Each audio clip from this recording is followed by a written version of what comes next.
सुमित्रा, तुझा माझ्यावर राग आहे, तो राग माझ्यावरच काढ ना. उपाशी राहून स्वतःवर कशाला काढते?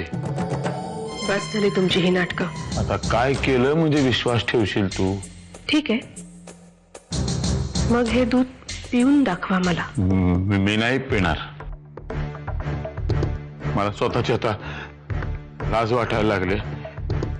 माझ्या स्वतःच्या बायकोचा पण माझ्यावर विश्वास नाही. माझी खात्री होती तुम्ही हे दूध पिणार नाही म्हणून. ठीक आहे, तुझा आग्रह असेल तर पितो.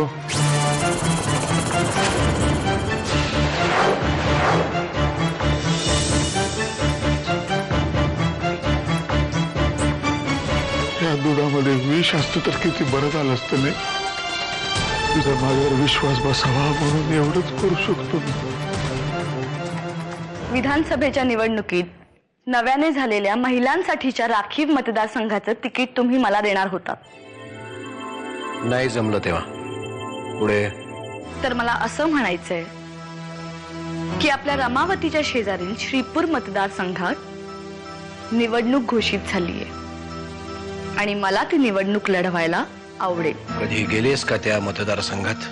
नाही. मग तिथली भौगोलिक, राजकीय, सामाजिक माहिती तरी मिळवलीस? त्यात माहित काय करायचं? तिथले विद्यमान आमदार आपलेच आहेत ना? होते, ते गेले. म्हणजे तुम्ही मला तिकीट मिळवून द्यायला मदत करणार नाही तर? अजिबात नाही. कुठे निघालायस? खूप दूर चाललो या जगापासून, लांब. तिकडे मला कोणी ओळखणार नाही अशा जगात. आता मी मोकळा श्वास घेणार. फक्त मी गेल्यानंतरच माझ्या सुमित्राकडं आणि चिवकडं थोडं लक्ष द्या, त्यांची काळजी घ्या. ते तू आम्हाला सांगायची गरज नाहीये. तू स्वतःला जप. परशु बदललाय हे दाखवून दे. तुम्ही पण बदला की मग. कोण म्हटलं आम्ही बदललो नाहीये म्हणून? मान्य आहे मला, माझा तुझ्या आईवर राग होता, अजूनही आहे. पण म्हणून आम्ही तुला नाही अंतर दिलं कधी. मला तुम्ही तिघही जण सारखेच आहात. तू इथून कुठेही जाणार नाहीयेस, कळलं? अगं दादाचं तरी काय चूक आहे मला सांग ना. कुठलाही मोठा नेता असं तळागाळात काम करूनच मोठा झालाय ना. अगं त्याचमुळे माणसं समजतात, त्यांचे प्रॉब्लेम्स काय आहेत ते नीट कळतं. मी कोणाची मुलगी आहे ते माहिती आहे ना तुम्हाला? त्यांनीच तुमच्या भावाला घडवलंय. पण दादाच्या पदरातही आजचं हे यश असं सहजासहजी पडलेलं नाहीये. रात्र रात्र काम करताना बघितलंय मी दादाला. तालुक्यातल्या प्रत्येक घरात त्याचा वैयक्तिक संपर्क असायचा. मला तर सगळ्याची गरज वाटत नाही. 4 वर्ष वाया घालवायला मी काही मूर्ख नाहीये. अगं 4 वर्ष वाया गेली असं नको समजूस ना. त्यापेक्षा 4 वर्ष इन्व्हेस्ट केली असं समज. पण सगळं काही आपल्या आवाक्यात असताना मी कार्यकर्ती म्हणून का राबू? कारण तुझी तशी तयारी नसेल तर मला नाही वाटत दादा तुला संधी देईल. त्याची स्वतःची अशी काही ठाम मत आहेत. तुम्ही का उगीच भाऊजींचं नाव घेऊन मला भाषण देताय?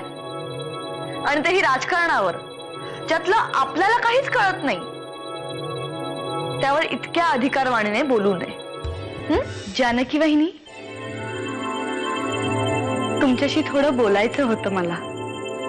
अहिल्या, आम्ही आता इथे एका महत्वाच्या विषयावर माझा बोलतोय. विषय त्याहून जास्त महत्वाचा आहे.